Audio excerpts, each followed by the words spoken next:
fue un teólogo alemán que estuvo predicando en el tiempo de la Alemania nazi, en el tiempo de los nazis. Y Dietrich Bonhoeffer escribió uno de sus libros más populares o uno de sus libros más vendidos.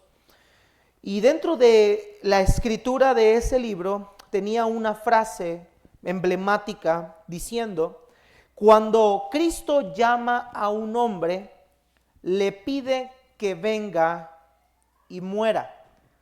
El título de ese libro se llama El costo del discipulado. Dietrich Bonhoeffer enseñaba que todo cristiano, que todo creyente es un discípulo de Cristo desde el momento en el que él cree. Y hermanos, un discípulo dista completamente de lo que es un seguidor o un simpatizante. La palabra discípulo nosotros la vamos a encontrar en los evangelios y en algunos otros pasajes de las escrituras, hermanos, y esto fue lo que Cristo dijo que nosotros teníamos que hacer a través de la gran comisión. Cristo dijo, por tanto, id y hacer discípulos a todas las naciones, bautizándolos en el nombre del Padre, del Hijo y del Espíritu Santo, enseñándoles. Ahí Cristo nos está mostrando qué es lo que el discípulo tiene que saber o aprender. Dice, enseñándoles que guarden o obedezcan todas estas cosas, y yo estaré con ustedes todos los días hasta el fin del mundo. Un discípulo es aquel que no solo tiene una comunión con Dios, sino que obedece la palabra de Dios. Es aquel que está dispuesto a seguir a Jesucristo, pase lo que pase, suceda lo que suceda. La palabra discípulo la vamos a encontrar en el griego matetes, que significa aprendiz o alumno. Y aunque esta palabra aprendiz o alumno no nos dice mucho, las cualidades de un discípulo no es solamente alguien que aprende de otro, sino es alguien que es un partidario de aquel que lo ha instruido. Un partidario es alguien que sigue y defiende una idea, una tendencia, defiende un movimiento o defiende una persona. En este caso, hermanos, cada uno de nosotros, los que por la fe en Cristo hemos creído, nos hemos convertido en discípulos de Él, seguidores de Él, pero no solamente personas que le siguen sus enseñanzas o personas que han aprendido sus enseñanzas, sino personas que están dispuestas a hacer lo que sea necesario por obedecer a la voz de aquel que nos ha llamado a ser un discípulo. Mire lo que dice la Biblia en el libro de Juan, capítulo 8, versículo número 31, nos enseña que el discípulo está llamado a obedecer la voz de su maestro. Juan capítulo 8, verso 31, el apóstol Juan nos dice en su evangelio lo siguiente. Dijo entonces Jesús a los judíos que habían creído en él: si vosotros permanecieres en mi palabra, note el término permanecer, serán verdaderamente mis discípulos. Note que Cristo enseña que aquellos que son sus verdaderos discípulos son los que permanecen en su palabra. La término nos alude, término permanecer, a alguien que está dispuesto a obedecer su palabra y sujetarse a su palabra. Mire Juan 15 también. Capítulo 15, Juan les enseña a estos discípulos que Él es la vid verdadera y que nosotros estamos injertados en Él como pámpanos, y que todo pámpano que no permanece en Él se seca. Lo que dice versículo número 8. En esto es glorificado mi Padre, ¿en qué? En que lleven mucho fruto y sean así, ¿qué dice, hermanos? Mis discípulos. Los frutos que Juan alude aquí no está hablando de almas convertidas a Cristo. Esos no son los frutos que habla Juan, sino habla de los frutos de justicia, el resultado que da aquella persona que en Cristo ha creído. Entonces, hermanos, es en ese contexto de lo que un discípulo es que Jesús se dirige a estas multitudes diciéndoles que si alguien verdaderamente quiere ser su discípulo, tiene que estar dispuesto a dejar todo aquello que le estorbe con tal de seguirle. Mire, en nuestro pasaje, en Lucas capítulo 14, versículo 25, el Señor Jesucristo, hermanos, aquí se encuentra. Dice que grandes multitudes iban con él y volviéndose les dijo: si alguno viene a mí y no aborrece a su padre, madre, mujer e hijos, hermanos y hermanas y aún también su propia vida, vea lo que Jesús concluye: no puede ser mi discípulo. Lo que Cristo les está diciendo a estas multitudes es que querer ser discípulo de Cristo tiene un costo altamente grande. Ser discípulo de Cristo no es solamente autodenominarse serlo. Ser discípulo de Cristo no es solamente tener una intención de serlo, sino que el discípulo genuino de Cristo está dispuesto a todo aquello que tenga que hacer con tal de obedecer la voz de su propio maestro. Por eso el tema, hermanos, de esta tarde, hermanos, se llama el alto costo de seguir a Cristo. Y es esas dos primeras palabras, alto costo, lo que en la iglesia moderna no agrada, lo que la iglesia moderna no gusta. La gente piensa que seguir a Cristo es solamente acercarse a Él para pedir algo de Él. Eso lo veíamos el domingo, como muchas personas se acercan a Cristo por querer obtener algo de Él. Quieren un milagro, quieren una bendición, quieren salir de sus matrimonios, se acercan porque su matrimonio no funciona, se acercan porque tienen un enfermo, se acercan porque les gustaría ver cómo Dios sana a alguien, se acercan porque creen que venir a la vida cristiana, sus problemas se van a resolver, pero eso no es lo que Cristo está diciendo. Cristo no está diciendo que todo aquel que venga a Él, sus problemas se van a resolver. Cristo dijo todo lo contrario. Él dijo que todo aquel que quiera seguirlo, dice Cristo: yo no he venido a traer paz, sino espada. He venido a poner al padre contra el hijo, a la nuera contra la suegra. He venido a poner uno en otro en contra por causa de mí. Cristo jamás dijo que venir a acercarte a Él, todos tus problemas se van a terminar. Al contrario, Cristo dijo que si querías seguirlo a Él, te va a costar absolutamente todo. John MacArthur, en su comentario bíblico de este texto, dice: Jesucristo llama discípulos a quienes estén dispuestos, escucha esto, quienes estén dispuestos a ser transformados por Él en su interior. Discípulos que están dispuestos o que desean una naturaleza enteramente nueva, que esté creada a su propia y santa semejanza. Dice MacArthur, Él llama a Él mismo a aquellos que estén dispuestos a cambiar la pecaminosidad que tienen por la santidad de Él.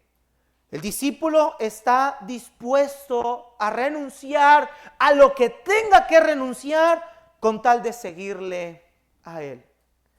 Y mis hermanos, usted está aquí hoy en esta noche.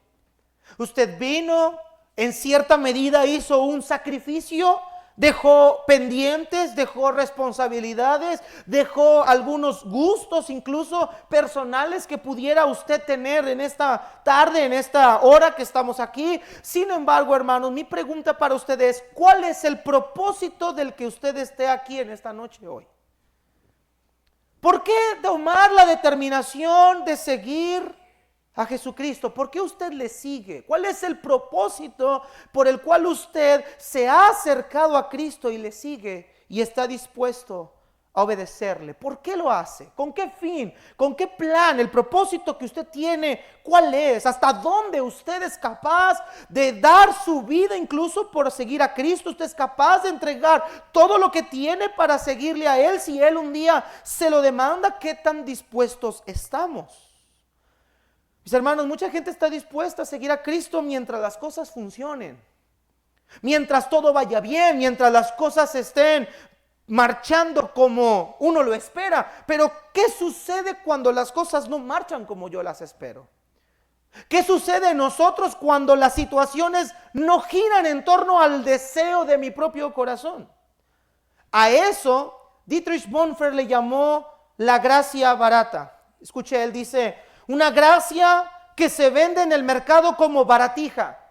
Una gracia barata es aquella que se consigue a un bajo costo y sin esfuerzo alguno.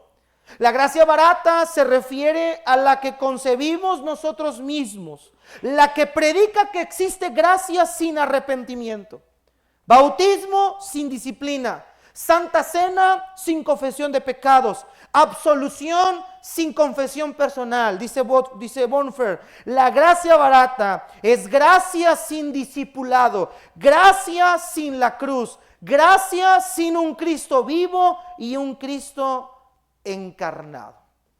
Pero en contraste, dice Bonhoeffer, la gracia costosa es el tesoro escondido en un campo, por lo cual el hombre va y con gusto vende todo lo que tiene. Es la perla del gran precio, por la cual un comerciante da todo cuanto posee. Es el real reino de Dios, por cuyo bien el hombre quita todo cuando moleste a sus ojos, todo aquello que le haga tropezar. Es el llamado de Jesucristo, ante el cual el discípulo deja su red y le sigue. La gracia costosa es el evangelio, el cual debe buscarse vez tras vez. Es el regalo que debe pedirse, la puerta que debe tocarse hasta que se abra. Es costosa porque nos llama al discipulado a seguir a Cristo Jesús. Es costosa porque cuesta al hombre su vida, y es gracia porque ella le da en cambio la verdadera vida.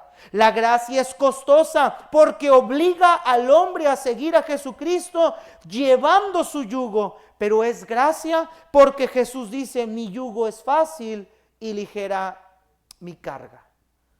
Qué contraste tan grande entre lo que se denomina una gracia costosa y una gracia barata. Lo que es lamentable es que el cristianismo moderno se especializa en una gracia barata. No quiere que nada le cueste. No quiere padecer absolutamente por nada. Todo lo quiere dado, todo lo quiere regalado, y él cree que todo lo que le pasa no lo merece. Cree que lo bueno lo merece y lo malo no lo merece. Cree que por venir a Cristo Dios está obligado a bendecirle, cuando debe de ser al revés. Venimos a Cristo no para ser bendecidos, sino venimos a Cristo porque necesitamos arrepentimiento y perdón de pecados. Venimos a Cristo buscando su favor, y no vengo a Cristo con tal de que Él me dé a mí un favor. El problema es que muchos se acercan a Cristo esperando un favor obligatorio. Yo te he seguido, yo te he dado mi vida, yo he renunciado a todo, tú me tienes que dar a mí algo a cambio. Pero esto no fue la idea del apóstol Pedro. Pedro dijo: pues para esto fuisteis llamados, porque también Cristo padeció por nosotros, dejándonos ejemplo para que sigáis sus pisadas. Un autor desconocido dice: el discipulado significa adherir a la persona de Jesús y por lo tanto someterse a la ley de Cristo, que es la ley de la cruz. Y como decía un pastor anteriormente, ser discípulo de Cristo te costará absolutamente todo. Y esto es, hermanos, lo que Cristo en síntesis quiere enseñar a través de este pasaje, hermanos. Recuerde usted que Cristo había hecho grandes milagros en la tierra. Había sanado enfermos, había curado leprosos, había levantado muertos. Pero uno de los milagros que Cristo hizo fue lo que ocasionó que estas grandes multitudes vinieran con Él. Y mira, hermanos, cuando tú le satisfaces a una persona sus necesidades, ganas a una persona como un adepto. Cristo había alimentado en una ocasión a 5,000 personas. No había alimento. Había un niño que tenía ahí 5 panes y 2 pececillos. Y entonces dice: ¿qué es esto para tanta gente? Pregunta uno de sus discípulos, y el Señor los manda a recostar en el suelo. Y entonces el Señor empieza a partir el pan y los peces y los bendice. Y la Biblia nos habla de que esto fue un milagro grande. Los panes y los peces se multiplicaron en gran manera, que todos comieron y se saciaron, y todavía sobró alimento. Posteriormente, hermanos, Cristo había cruzado la ribera del río, y los discípulos estaban al borde, o la gente estaba al borde, esperando con una expectación muy grande a que el Señor Jesucristo viniera. En Juan capítulo 6, vamos allá al pasaje, por favor, hermanos, en particular. Vea usted que esta gente, estas multitudes, estaban a la expectativa de que Jesucristo regresara. En el capítulo 6, verso 17, nos narra que Cristo camina ahí sobre el mar, y ahí es donde el apóstol Pedro camina juntamente con el Señor cuando lo manda a llamar. El Señor se había demorado un poco después de alimentar a estos 5,000. Y miren lo que dice en el capítulo 6 de Juan, versículo número 22. El día siguiente, la gente que estaba al otro lado del mar vio que no había allí más que una sola barca y que Jesús no había entrado con ella en sus discípulos, sino que estos se habían ido solos. Pero otras barcas habían arribado de Tiberias junto al lugar donde habían comido el pan. Y después de haber dado gracias al Señor, cuando vio pues la gente que Jesús no estaba allí, ni sus discípulos, entraron en las barcas. Mira qué hicieron, hermanos. Fueron a Capernaum. ¿Qué hicieron? Buscando a Jesús. Vamos a dejarlo ahí. Vemos en Lucas que grandes multitudes lo seguían. Y aquí estamos viendo a gente, a estas personas que fueron a Capernaum en busca de ¿quién? En busca de Cristo. Parecería que estas personas tienen una intención real en seguirle. Parecería que estas personas están dispuestas a dar todo por seguir al Señor Jesucristo. Parecería que estas personas le seguían porque habían creído verdaderamente que Jesucristo era el Hijo de Dios que había venido y estaban dispuestos a rendirse su vida a Él. Parecería eso. Eso parece pasar aquí. Sin embargo, en Lucas capítulo 14, versículo 24 en adelante, Jesucristo les dice: el que quiera seguirme, el que quiera venir en pos de mí, tiene que estar dispuesto a dejar todo aquello que más ama, y si no es capaz de hacerlo, entonces no puede ser mi discípulo. Mis hermanos, tú y yo podemos pensar que mucha gente que está hoy en día congregada en una congregación o que se reúnen normalmente en una semana, tú y yo podríamos pensar que esas personas tienen un deseo sincero por acercarse a Dios. Cientos de personas a lo largo de estos 6 años que estoy radicando en esta ciudad, he visto personas decirme: yo quiero seguir a Cristo, yo quiero ir a la iglesia, yo quiero dejar mis pecados, yo quiero empezar a vivir, yo quiero cambiar mi vida. Sin embargo, hermanos, hay algo que nosotros no debemos olvidar: que Dios conoce la mente y el corazón de cada uno de nosotros. La Biblia dice que no hay nada oculto ante los ojos de Dios que Él no lo sepa. Decía el salmista David: todavía no está la palabra en mi boca, y aquí, Señor, tú ya la sabes toda. Dios le dijo eso a Samuel cuando iba a ungir a David. Él dijo: no mire su parecer, no mire su estatura, yo los desecho. Jehová no mira lo que mira el hombre, Jehová mira el corazón. Hermanos, Él sabe verdaderamente quiénes son discípulos de Cristo verdaderamente. Él sabe con qué intención usted está sentado aquí. Él sabe cuál es la pretensión del corazón que usted tiene. Y Jesús sabía que estas personas tenían pretensiones muy distintas a las que realmente aparentaban. Estas multitudes no eran 1,000 personas. No eran 100 personas, no eran centenas de personas, eran miles de personas.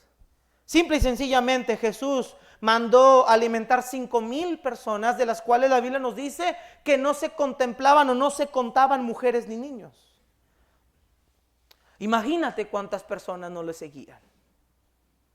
Imagínate cuántas personas no iban detrás de Él, siguiendo en su ministerio, acompañando.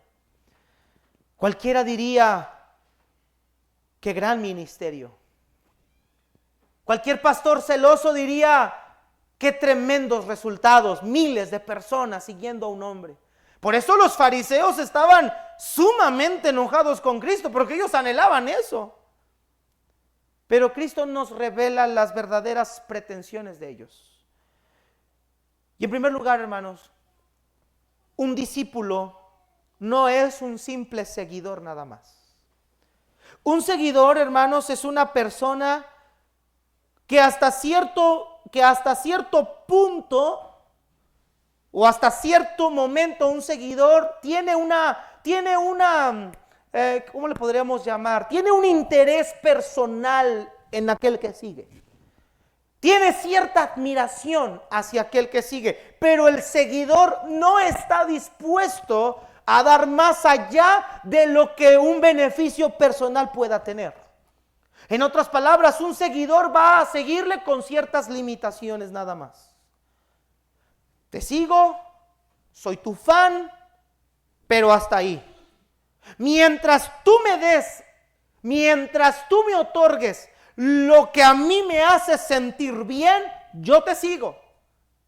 Mientras tú no des los resultados esperados, después tú y yo hablamos. Y te lo voy a comparar porque aquí la mayoría de ustedes conoce el deporte, pero te lo voy a comparar con un equipo de fútbol. Un seguidor apoya a su equipo mientras cosas. Y vamos a ser sinceros. Es que yo apoyo a mi equipo en las buenas y en las malas. No es cierto. No es cierto. Un seguidor apoya a su equipo mientras las cosas van bien.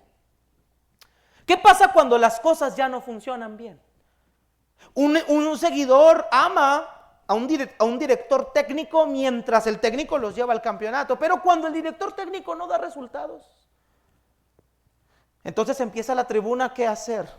Abuchearlo y decirle: fuera, fuera, fuera, córranlo, ya no lo queremos aquí, cambiemos de técnico, y se les olvida. Vamos a cambiar de coach, se les olvida lo que él les entregó en el pasado, se les olvida los campeonatos que los llevó a ganar, porque como ya no me satisface, porque como ya no tengo lo que deseo tener, entonces cortamos toda relación y hasta ahí. Eso es un seguidor. Un seguidor está limitado a sus expectativas personales. Cuando sus expectativas ya no son satisfechas, entonces el seguidor renuncia sin contemplación alguna. Estos discípulos eran seguidores nada más. Mire lo que dice Juan 6, versículo 26. Respondió Jesús y les dijo, 25. Después de un aparente sacrificio o esfuerzo por cruzar el río y llegar a Capernaum, verso 25, y hallándole al otro lado del mar, le dijeron: Rabí, ¿cuándo llegaste acá? Wow. Señor, ¿dónde estabas? Te hemos estado buscando por todos lados. Nos dejaste solitos y necesitábamos estar contigo. ¿Dónde estabas? Versículo 26. Respondiendo Jesús les dijo: de cierto os digo que me buscáis. Interesante esto, hermanos. No porque habéis visto las señales. O sea, ustedes me buscan, pero no porque las señales que vieron los llevaron a una creencia de que yo soy el Hijo de Dios. Vea por qué. Sino porque comisteis del pan y os saciasteis. Jesús ahí está desnudando sus intenciones. Ustedes no me están siguiendo a mí porque han creído que yo soy el que había de venir. Ustedes no se acercan a mí porque verdaderamente ustedes hayan obtenido un arrepentimiento personal. Ustedes vienen a mí porque yo les di alimento y les di satisfacción del hambre. ¿Sabes cuál es la intención de esta gente, mis hermanos? Que Jesucristo les estuviera alimentando gratis. Ya nos dio de comer una vez, nos dará otra vez. Ya nos proveyó comida en una ocasión, nos volverá a dar comida otra ocasión. Eso es un seguidor. Mientras me des, mientras me satisfagas, mientras tu producto me llene, yo estoy contigo. Cuando ya no sea así, entonces la vamos a pensar. Hermano, seguir a Cristo no es un contrato donde tú firmas una cláusula y cuando quieras te vas, y cuando quieras ya no le vas, cuando quieras seguirle le sigues, y cuando ya no quieras seguirle ya no le sigues. Seguirle a Cristo no es algo contractual, mis hermanos. Seguir a Cristo es un compromiso voluntario, sin esperar nada a cambio. No seguimos a Cristo por obtener algo a cambio. Seguimos a Cristo por lo que Él ya nos dio, que es más que suficiente. La vida eterna, la salvación del alma, el perdón de nuestros pecados es más que suficiente. Y si mañana al seguir a Cristo tenemos que padecer por Él, y si mañana al seguir a Cristo las peticiones de mi corazón no se conceden conforme a su voluntad, yo le sigo siguiendo por quien es Él. No por lo que me puede dar, no por lo que puedo obtener de Él, sino por lo que gracias a Dios en gracia Él ya me dio. Él me compró para vivir para Él. Si notas la diferencia, discípulo simpatizante. Estas multitudes eran simpatizantes. Pero como todo simpatizante, como todo follower, como todo seguidor, como todo persona que admira a una estrella, se apartan. Ve a Juan 66. Me da tanta tristeza ver cómo personas hacen lo que sea necesario hacer en redes sociales con tal de tener un follower más. Tarde o temprano los van a dejar de seguir. Van a pasar al olvido. Ve lo que dice Juan 6:66. Vamos a leer desde el versículo número 60. Cristo les ha hablado acerca de una analogía de cómo su cuerpo y su sangre son un emblema, hermanos. Dice que el que no come su carne y bebe su sangre no heredará el reino de Dios, y de esto viene hablando. Y vea lo que dice el 60. Al oírlas, estas palabras, las enseñanzas, muchos de sus, ¿qué, hermanas? No eran nada más personas que andaban por ahí. No. ¿Te acuerdas cuando Jesús mandó 70? La misión de los 70 fueron 2 en 2. Pero muchos de esos 70 eran discípulos. No nada más los 12. Los 12 fueron apóstoles después, pero son discípulos, eran seguidores. Bueno, mira lo que dice el versículo 60. Al oír muchos de sus discípulos, dijeron: dura es esta palabra, ¿quién la puede oír? Y sabiendo Jesús en sí mismo que sus discípulos murmuraban de esto, les dijo: ¿esto les ofende? Es decir, que ellos no estaban de acuerdo ya. Cristo ya no estaba dispuesto a darles. Cristo ya no estaba dispuesto a satisfacer necesidades terrenales. Cristo ahora les estaba enseñando que seguirle es un compromiso y un sacrificio y un costo alto. Y ellos dijeron: perdón, pero estas palabras son muy duras. ¿Quién puede escucharte? ¿Quién en su sano juicio va a seguirte? Pero ve el 66. Desde entonces, muchos de sus discípulos volvieron atrás y ya no andaban con él. Cuando el seguidor ya no tiene las expectativas que él quería, se va a apartar. Venían a la iglesia personas muchas veces. Hace tiempo una señora vino allí de Parajes de San Isidro. Y no era la hermana Irma, hijo. Una señora, dije, no una hermana en Cristo. Una señora vino y luego me dijo, ya llegó al culto, y le pregunté al final, ¿qué le pareció el servicio? Y me dijo, mira, todo estuvo bien, pero hay una cosita que a mí no me gustó de tu servicio. Les dije, a ver, dígame qué es. Yo con el puño cerrado. Dijo, es que aquí no me gusta la música. La música como que no me llega. Como que no me llena. No, lo estaba dirigiendo el hermano Javier ese día. No te creas, hijo. Me dijo, es que la música no me llega, no me llena. No podríamos mejor, fíjate bien, no podríamos mejor invitar a la hermana Nena Leal. Los que son de Juárez saben quién es. Qué bueno, hermanos, no te pierdes de nada. Y luego yo me quedé pensando, dije, señora, con todo respeto, yo le pregunté, ¿usted viene por la música o viene por la palabra? Pues a mí me gusta más la música. Y entonces, como todo buen pastor hace, o como Cristo lo haría, dejé de insistirle y dije, ya no la voy a buscar. Porque las intenciones de su corazón no son la palabra de Dios. No es obedecer la Biblia. Sus intenciones son algo que me hace sentir bonito.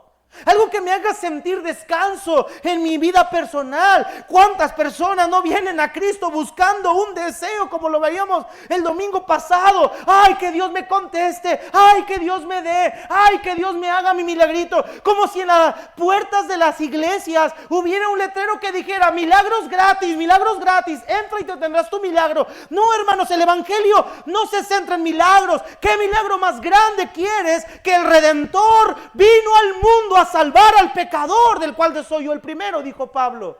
¿Qué milagro quieres? Que el hecho de que todos nuestros pecados en Cristo son perdonados. ¿Qué otro pecado quiere usted? ¿Qué otro milagro quiere usted? Perdón.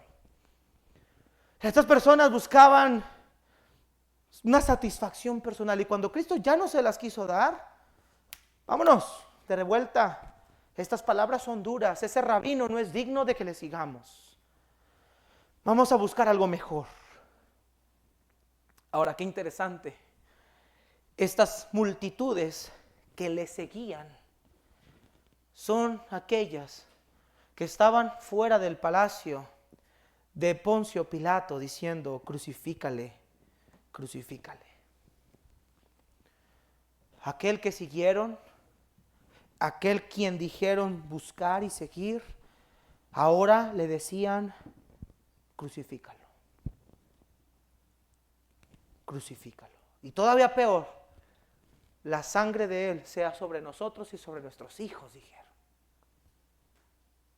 Tú mátalo, Pilato, a ti que no te interese, su sangre sea sobre nosotros si quieres, pero mátalo. Qué interesante es ver personas que dicen querer seguir a Cristo y después los ves blasfemándolo. No con palabras solamente, sino con sus vidas, como si nunca hubieran oído el evangelio.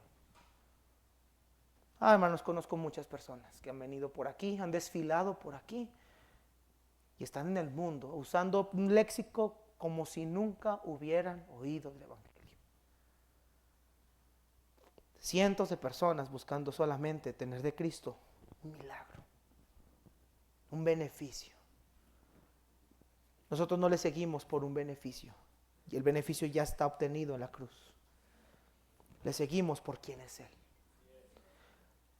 Pero Cristo ahora cambia la escena y nos dice que seguirle tiene una alta exigencia. Mire versículo 26, Lucas 14, 26. Dice, si alguno viene a mí y no aborrece a su padre y madre, mujer, hijos, hermanos, hermanas, y aún también su propia vida, no puede ser mi discípulo. Y el que no lleva su cruz y viene en pos de mí, no puede ser mi discípulo. Hermanos, el objetivo de Cristo no era tener grandes multitudes siguiéndole. Pareciera que Cristo les decía esto para espantarlos, pero no, hermanos, no es que Cristo no quisiera que la gente le siguiera o que la gente creyera en Él. Cristo lo que quería es que la gente creyera que Él era el Hijo de Dios, porque a través de ahí ellos podían obtener salvación, pero Él conocía el corazón y las intenciones de toda esta gente. Y Cristo les quiere hacer ver que ser discípulo de Cristo no consiste solamente en estar detrás de Él a todos los lugares que enseñaban, sino que cuando se demeritaba pagar un precio por causa de su nombre, ellos pudieran entender ese precio alto y pudieran voluntariamente decir, yo acepto el precio que tenga que pagar por causa tuya. Cristo jamás los engañó. Cristo jamás les mintió. Cristo les enseñó que había un costo por seguirlo. Mi hermano, yo no sé de qué contexto usted venga o qué ideas subjetivas usted tenga respecto a la vida cristiana, pero jamás se le ha dicho a usted que estar aquí las cosas le van a funcionar bien siempre. Al menos yo no recuerdo haberle dicho eso. Al contrario, seguir a Cristo, vamos a padecer en algún momento. Predicar en una sociedad como la que tenemos ahora, vamos a padecer por ello. Incluso, mis hermanos, no dudo que muchos de sus familiares en esta Navidad no se quieran distanciar de usted por causa de Cristo. No lo dudo. Es que venir a Cristo no trae paz terrenal, sino una paz interior en el alma. Estamos en paz con Él. Y una paz futura, pero aquí Cristo dijo, en el mundo tendréis aflicción. Claro que va a haber aflicción. Claro que va a ser una lucha ardua. Claro que va a ser una batalla gigantesca. Sin embargo, hermanos, la gracia de Dios es suficiente para todas ellas. Primeramente, Cristo nos enseñó el alto costo y en primer lugar, Cristo tiene la preeminencia por encima de nuestros familiares. Si alguno viene en pos de mí, dice, y no aborrece a su padre, madre, mujer, hijos, hermanos y hermanas, no puede ser mi discípulo. ¿Qué está diciendo Cristo aquí? ¿Que no puedes visitar a tus familiares? No, no está diciendo eso. ¿Qué está diciendo aquí? ¿Que no debes de tener una buena relación con tus padres? No, no está diciendo eso. Le dice Pablo, en lo que esté de nosotros dependa, procuren estar en paz con todos.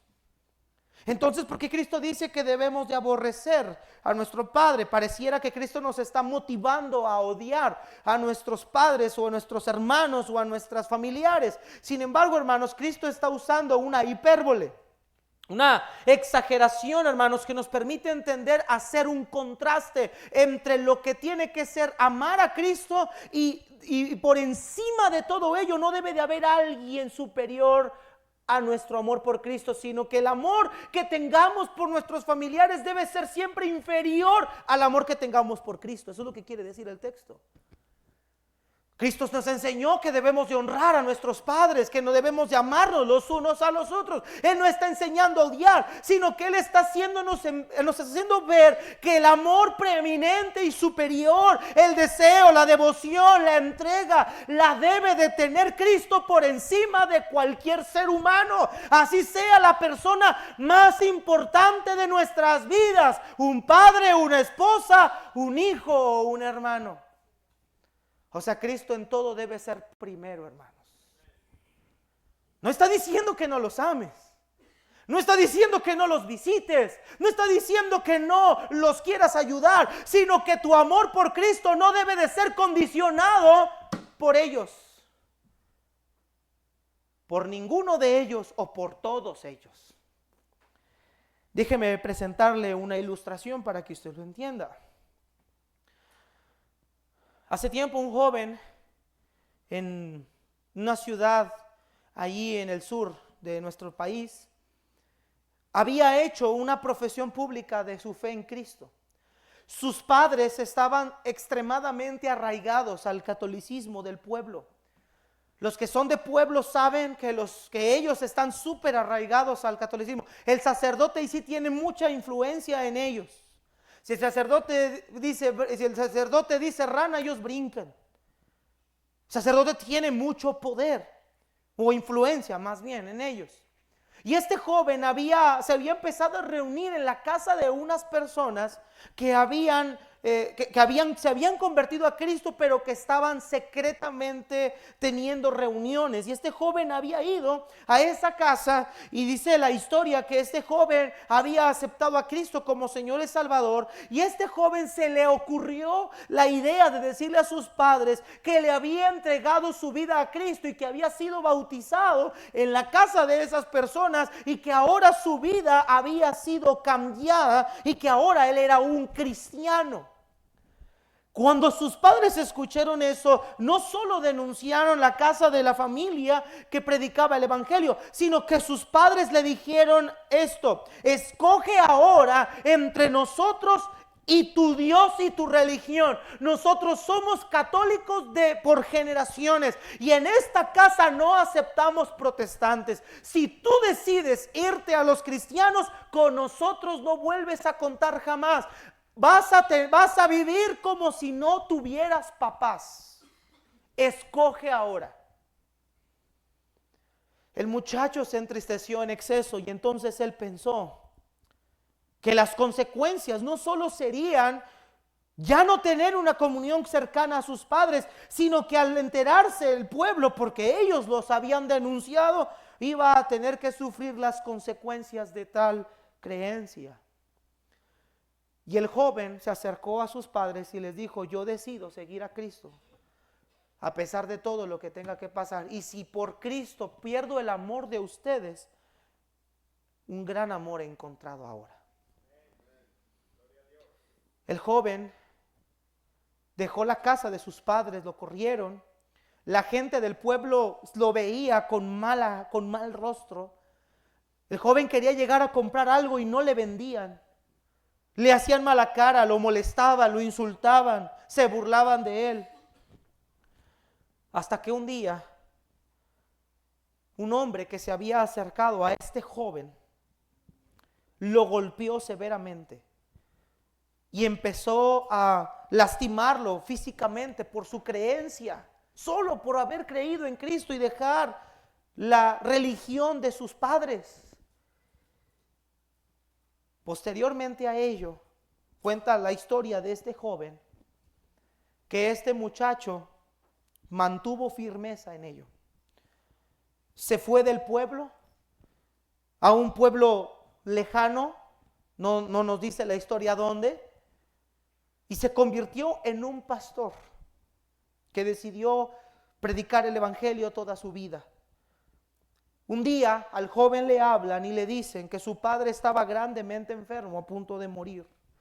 El joven regresa a su casa después de años sin verlo, y el padre, al verlo un poco escéptico y con cierta distancia, a final de cuentas lo recibe, y el hijo puede empezarle a hablar del evangelio e intenta guiarlo a Cristo.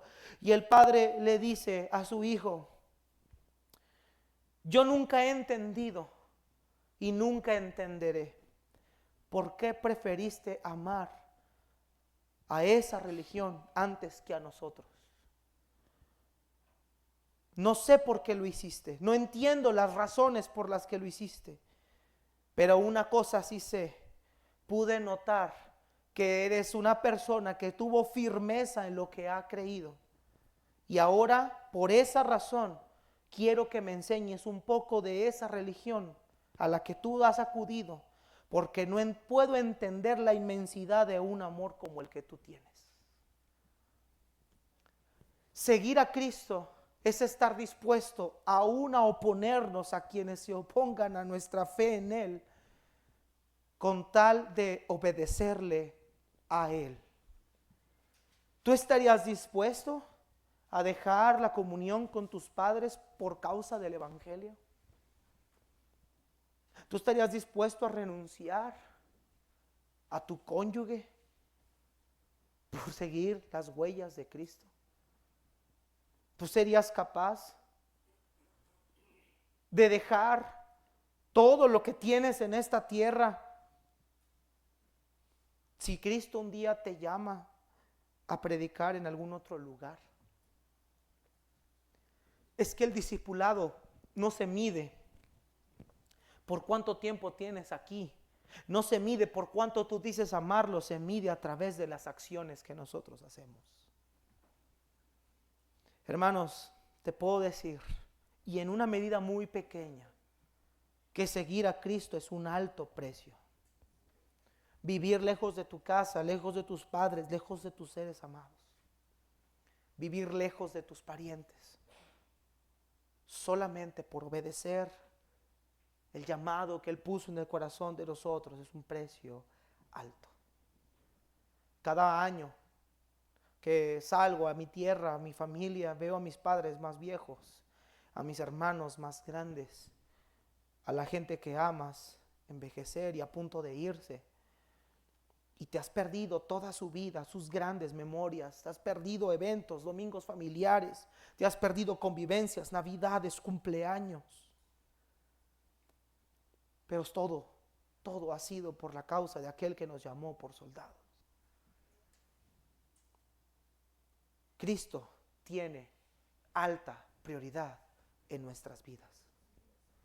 Y Cristo debería tener alta prioridad en ti como su discípulo. Él es primero. Mire lo que dice Colosenses 1:18, mis hermanos. Colosenses 1:18.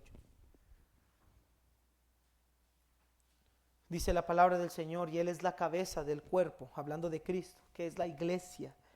El que es el principio, el primogénito de entre los muertos, para que en todo tenga la preeminencia. Para que Cristo en todo sea el primero, hermanos. Mateo 22:37, Jesús dijo a este hombre rico que quería seguirle: amarás al Señor tu Dios con todo tu corazón y con toda tu alma y con toda tu mente. Un misionero que se había introducido a las tierras profundas de un pueblo en Ghana había ido a predicar el evangelio a esos pueblos, a unas tribus en las cuales él y su esposa viajaron. Cuando este misionero a la tribu de Ghana llegaron, los tribales empezaron a verlos de una forma despectiva. Ellos empezaron a predicar a Cristo hasta que un día estas tribus los tomaron por la fuerza, los agarraron a los dos y los amarraron y los sometieron, violando las puertas de su hogar. Y los hombres tenían a su esposa amenazada, diciéndole a este hombre: o renuncias a tu ministerio aquí con nosotros, o entre todos nosotros vamos a tomar a tu mujer y la vamos a violar y la vamos a matar. Escoge qué vas a hacer. El misionero vio a su esposa a los ojos y le dijo: tú sabes que te amo con todo el corazón y que no hay cosa que yo no haría por seguirte a ti. Pero si tengo que escoger entre Cristo y tú sabes la decisión que voy a tomar. Y la esposa, con una mirada dolida, pero al mismo tiempo le dijo: tú sabes lo que tienes que hacer. Pero de una manera milagrosa y sorprendente, una tribu había llegado que eran los contrarios de estos, y estos salieron en huida porque la tribu llegó a tiempo y le salvaron la vida y los resguardaron. La esposa después murió por una enfermedad, por la malaria, y el misionero, buscando dónde introducirse, fue a la tribu de aquel que lo había amenazado con violar a su esposa y matarla, para irles a predicar a ellos el evangelio. Todas estas historias parecen ficción, pero ese es el verdadero costo que tiene seguir a Cristo cuando hay una presión así. Tú tienes que escoger. Tú tienes que elegir. No podemos servir a dos señores, porque o amarás a uno o despreciarás al otro. No podéis amar a Dios y a las riquezas al mismo tiempo. Esto que Cristo está diciendo, este precio alto, no era para que la gente se sintiera atraída, era para que la gente considerara si estaban dispuestos o no. Hermano, tú estás dispuesto. ¿Estarías dispuesto, joven señorita, a dejar de ver a tu mamá toda tu vida por introducirte a una tribu y predicar el evangelio toda tu vida con tu esposo? ¿Estarías dispuesto a dejar que tus hijos no crezcan con sus abuelos cerca, pensando si quizá puedes regresar y viajar, perderte su funeral, perderte su etapa terminal, perderte el nacimiento de tus sobrinos o la muerte de un hermano? ¿Usted estaría dispuesto a todo ello si Cristo lo llamara a un pueblo en el cual ya no hay retorno? ¿Usted estaría dispuesto?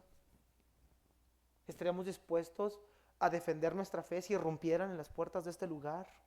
Si nos quisieran obligar a adorar a todos los dioses de nuestros antepasados, los indígenas, y nos quisieran forzar a regresar a la adoración de los aztecas y los mayas, si eso pasara, irrumpiera en este lugar y nos obligaran y exigieran que dejáramos de predicar a Cristo, ¿lo haríamos? ¿Seríamos capaces de decir, yo niego que Jesús es el Señor y afirmo que fulano de tal es el Dios verdadero? ¿Haríamos algo semejante? ¿Estaríamos dispuestos a defender nuestra fe ante situaciones tales? Si cuando los problemas y las aflicciones vienen a nuestra vida nos quejamos contra Dios y empezamos a cuestionarlo, no dudaría que muchos llamados o autodenominados discípulos dijeran, ya no queremos seguirte más. ¿Amamos a Jesús más que a nuestra familia? Ahora Jesús nos dice también que un discípulo no solamente ama a Cristo más que a su vida, que a su familia, ama a Cristo más que a su vida misma. Vea lo que dijo el apóstol Pablo, Hechos 20:24, hermanos. Ya estamos casi concluyendo. Mire lo que dice Hechos 20:24. Dice el apóstol Pablo aquí, despidiéndose de Mileto, la ciudad de Mileto, los hermanos que radicaban ahí. Mira lo que dice en Hechos 20:24, versículo 22.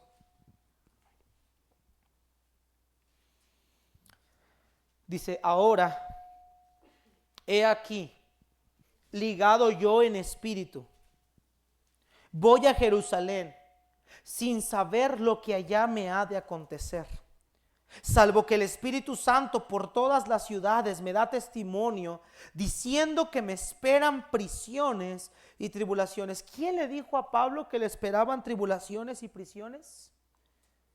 ¿Quién, hermanos? El Espíritu Santo.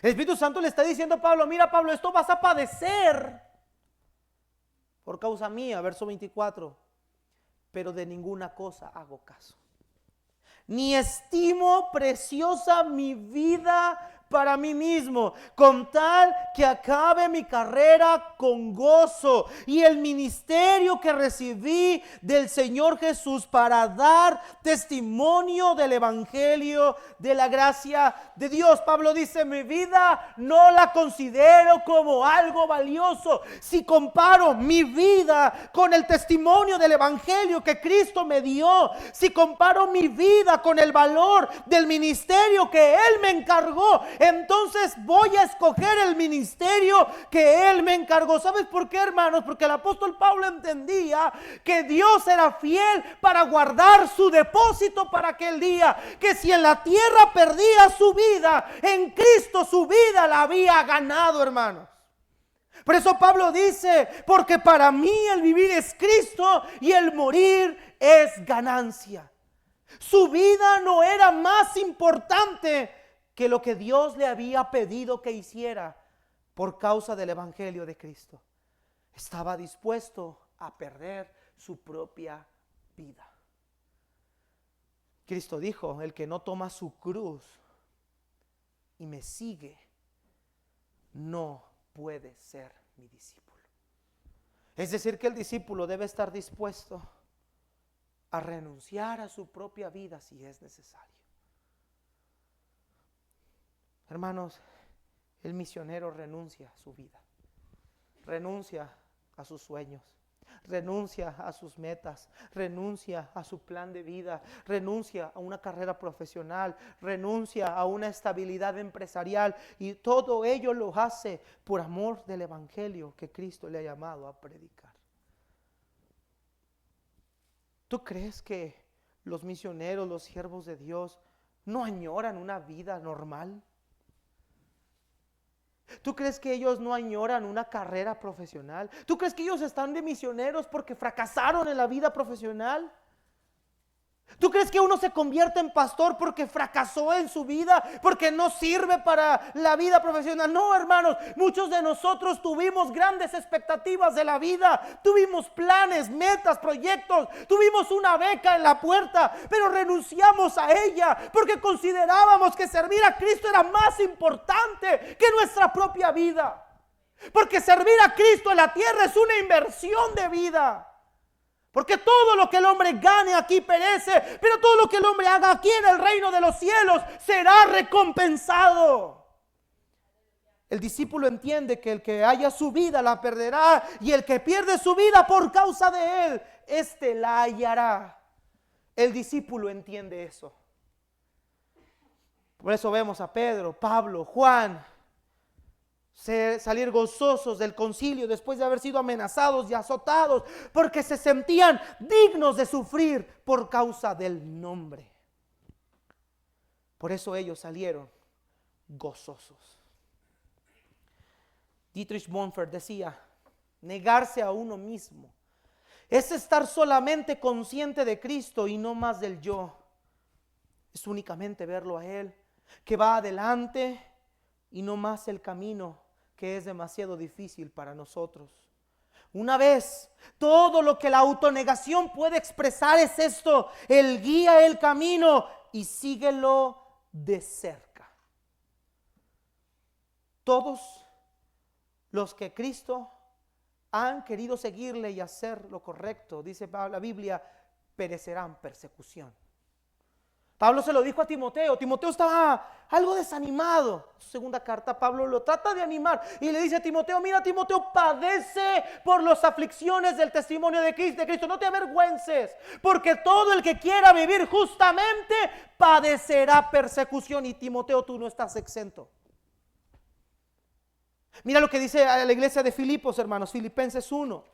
Mira lo que Pablo se goza estando encarcelado, Filipenses 1. Estos discípulos entienden que su vida es menos importante a la hora de escoger entre seguir a Cristo y escoger su propia vida. Mira lo que dice Filipenses 1, hermanos. Filipenses 1.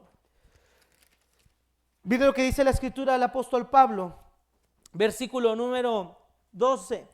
Quiero que sepan, hermanos, que las cosas que me han sucedido, que le han sucedido a Pablo, lo han arrestado, lo han golpeado, ha sufrido naufragios, ha sufrido hambres, ha sufrido tribulaciones, ha sufrido angustias, peligros de su nación. Muchas veces lo golpearon, todo eso.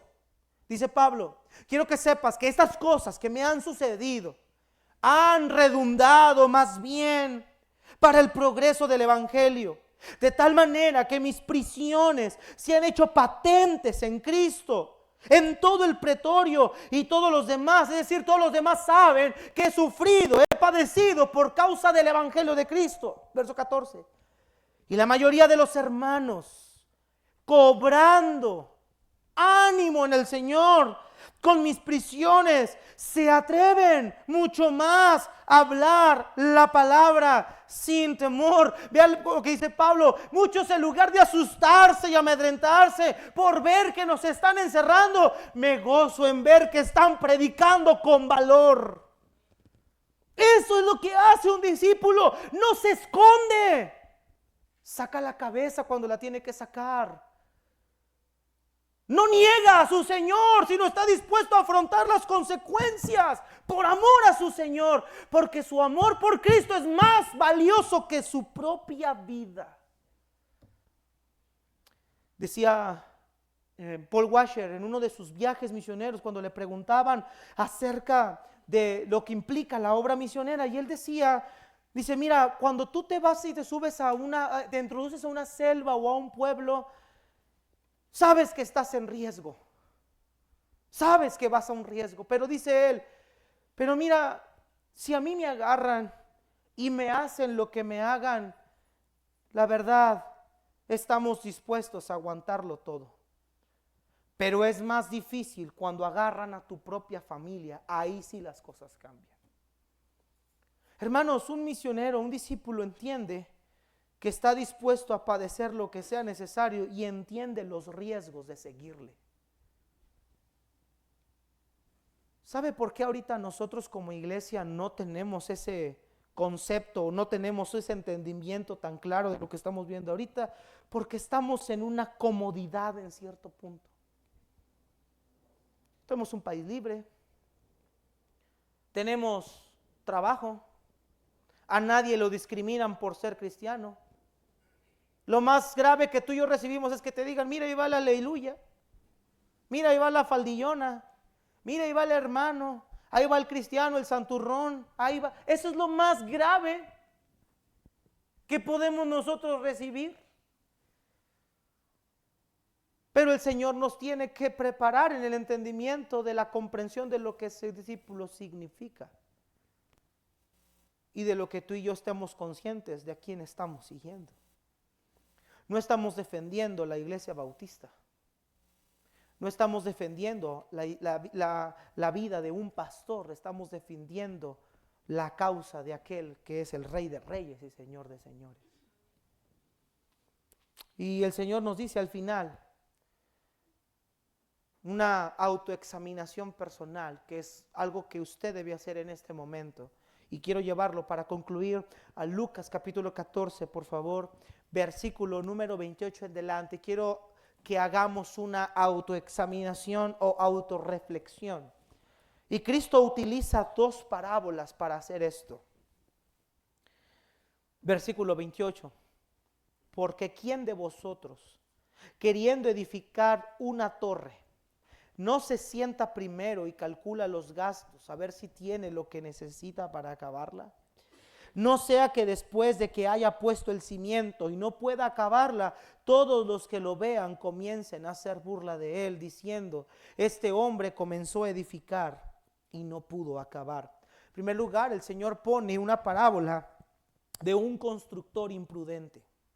En el tiempo de Cristo, cuando una persona se dedicaba a la construcción, no dejaban las cosas inconclusas. O sea, no eran gobernantes municipales de Juárez, abrían algo y lo dejaban así. No, ellos terminaban sus obras. Ellos construían, terminaban sus construcciones. No eran personas que dejaran algo a medias. Era una manera en la que en esta cultura la construcción se mostraba. Por eso Cristo dice que contemplemos y autoexaminemos si verdaderamente somos discípulos o no. Y esto va a ser a través del riesgo que considera ser discípulo de Cristo. Y compara a ese examen con esta parábola diciendo: miren, ¿quién de ustedes quieren edificar una torre? Y en lugar de decir, vamos a edificarla de una vez, órale, sácate el plano, sácate el material, en vez de hacer eso de manera imprudente y de manera impetuosa, ¿por qué mejor no se sienta primero y empiezas a hacer un cálculo, empiezas a hacer ¿cómo le llaman? ¿Cómo le llamamos aquí? Un presupuesto, si tienes todo lo necesario para terminar. ¿Cuánto me voy a llevar? ¿Cuánto tiempo? ¿En cuántas cosas? Mira, hermano, qué terrible es que una persona diga algo y después se eche para atrás. Que tú le digas: voy a terminar una obra en un año, y luego no la terminan en un año, la dejan hasta 3 años. Voy a seguir a Cristo, así me tenga que morir si es necesario, y después lo niegues. Y aquí me catapulta un personaje. Yo creo que en su mente está un personaje bíblicamente, ¿verdad? Del apóstol Pedro. ¿Te acuerdas a Pedro? Señor, te seguiré a donde quiera que tú vayas, a la muerte si es necesario. Y Cristo le dijo: Pedro, Satanás me ha pedido para zarandearte como a trigo. Yo he rogado que tu fe no falte. Pero Señor, yo estoy dispuesto. Mira, Pedro, antes, ya el Señor cansado, ¿sabes qué? Mira, Pedro, antes de que el gallo cante 2 veces, tú me vas a negar 3 veces. Tajantemente el Señor le dijo: mira, vas a hacer esto, Pedro. Y Pedro le dijo: no. Todavía le contesta: no. Si a la muerte tengo que ir por ti, voy a ir por ti. Viene el suceso, viene el arresto. Y Pedro, no sé si es Juan o Lucas el que nos redacta esto, es Pedro quien saca una espada que tenía ahí y le corta la oreja a un soldado llamado, o un hombre llamado Malco. Y Cristo lo reprende y le dice: Pedro, pues ¿qué espíritu tienes? Y toca la oreja de Malco y lo sana. Y en ese momento, cuando lo apresaron, dice que todos salieron corriendo. Posterior, Pedro está en el patio exterior del templo, del lugar donde Cristo va a ser juzgado, y está ahí tratando de calentarse con un grupo de personas, y la gente dice: ¿sabes qué? Tú eres de los que estaban con ese Señor, tú estabas con Cristo, tú estabas con Él, es más, tu manera de hablar te delata. Y Pedro no solo lo negó, maldijo, diciendo: no conozco al tal hombre. Muchos cristianos se aventuran a decir: yo estoy dispuesto a seguir a Cristo hasta la muerte si es necesario, y no han calculado lo que están diciendo. No han examinado el costo que implica seguirlo. Hermanos, No todas las personas que están sentadas en una congregación son salvas. No todas las personas que están aquí sentadas diciendo que darían su vida por Cristo están dispuestos. Te aseguro que si eso sucediera y irrumpieran en este lugar, el 70 o 60 o un 50 o 40, no sé, porcentaje, no te puedo garantizar cuánto, pero un porcentaje le negaría sin ninguna contemplación alguna. Porque para ellos su vida sería más importante que seguirle. Por eso Cristo dice, examínate primero. Examínate. Y luego pone el ejemplo de un rey, no sé a qué, versículo 30, diciendo 31, dice, ¿o qué rey al marchar a la guerra contra otro rey no se sienta primero y considera si puede hacer frente con 10,000 al que viene contra él con 20,000? Y si no puede, cuando el otro está todavía lejos, le envía una embajada y le pide condiciones de paz. Así pues, cualquiera de vosotros que no renuncia a todo lo que posee, no puede ser mi discípulo. Imagínate que tú salgas a la guerra, le quieras hacer un pleito a un rey y luego ya sales, marchaste, pusiste a todo tu ejército, vámonos en contra, y te enteras que el otro viene con el doble de ejército que tú. Pero ya los mandé, ya le hice el pleito, ya lo cacareé, ya lo cuchileé, ahí viene, ¿qué hago? Y ridículamente le vas a enviar una bandera de paz diciéndole, ¿sabes qué? Ahí muere, mejor no, siempre no. Es como aquel niño que dice, no hombre, yo le pongo a todos, le doy un tiro, luego venía un gordito grandote y dice, no, ¿sabes qué? Mejor no. Dice Cristo, no sea que hagan el ridículo, diciendo que van a hacer algo y al final, a la hora de la hora, hermanos, porque llegará un momento en el que esa fe que nosotros decimos tener será puesta a prueba. Eso es lo que hemos estado viendo en la carta de Pedro, que esa fe llegará a ser puesta a prueba en algún momento. Esa fe va a pasar por el horno de fuego. Y el resultado será, si esa fe pasó la prueba, hallada en alabanza y gloria cuando sea manifestado Jesucristo. Cristo concluye diciendo, entonces, cualquiera que no renuncie a todo lo que posee, no puede ser mi discípulo. Y entonces, si no es un discípulo, ¿qué sucede? Si no es un discípulo, ¿qué sucede? Entonces es un falso creyente. Es solamente un simpatizante o seguidor. Es como la parábola del sembrador, una semilla que nunca aventó fruto, que cuando la aflicción vino, se ahogó y ahí quedó. Hermanos, los discípulos no son los seguidores, sino todos aquellos que en Cristo han creído. Y la evidencia de un verdadero discípulo es que está dispuesto a todo. Por eso Cristo dice, examínense si ustedes en verdad son mis discípulos.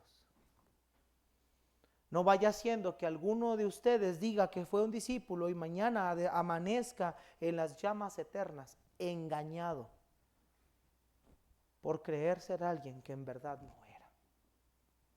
Mis hermanos, que Dios nos ayude y que el día que nuestra fe sea aprobada, sea hallada en alabanza y gloria cuando Jesucristo sea manifestado. Vamos a ponernos de pie, hermanos, vamos a orar.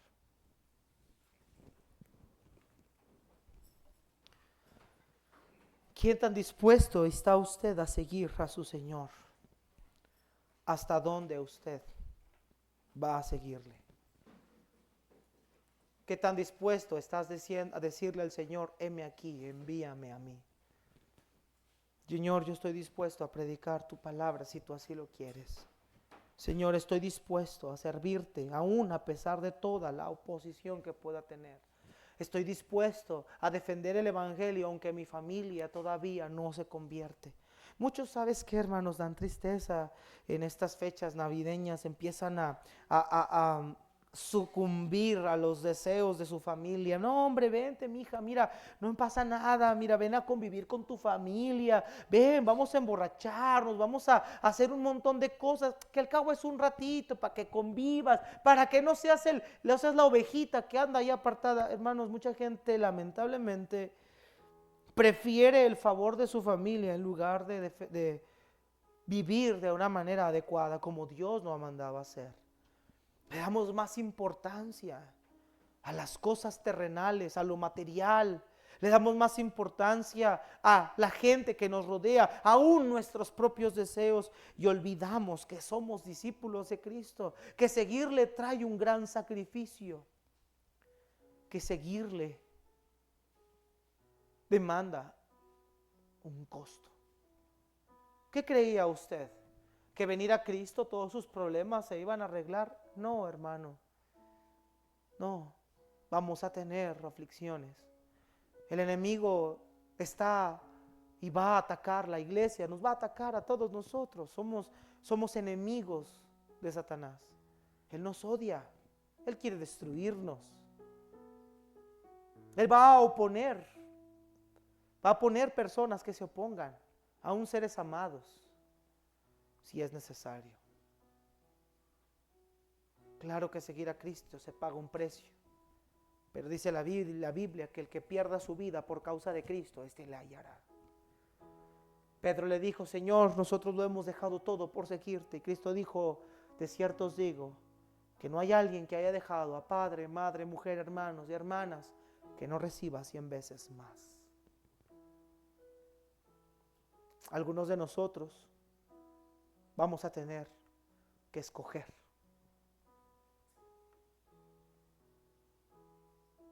Hace 10 años nosotros tuvimos que escoger. Hace 6 años tuvimos que escoger. Y si Dios quiere que otra vez volvamos a tener que escoger, lo vamos a hacer. Seguir a Cristo no es fácil, hermanos. Se dice fácil, pero no lo es. Se sufre. Se extraña gente. Pero nosotros confiamos en sus promesas. Para ti, cristiano, para mí, Cristo debe tener una alta prioridad. Sobre tu trabajo, sobre tu jefe, sobre tu padre, tu madre, sobre las tradiciones familiares, incluso sobre los deseos de nuestros hijos. Cristo tiene alta prioridad para ti y para mí como discípulos. Mi pregunta es: ¿Cristo es tu alta prioridad? ¿O solo es un complemento de tu vida? Vamos a tomar asiento, hermanos. Gracias.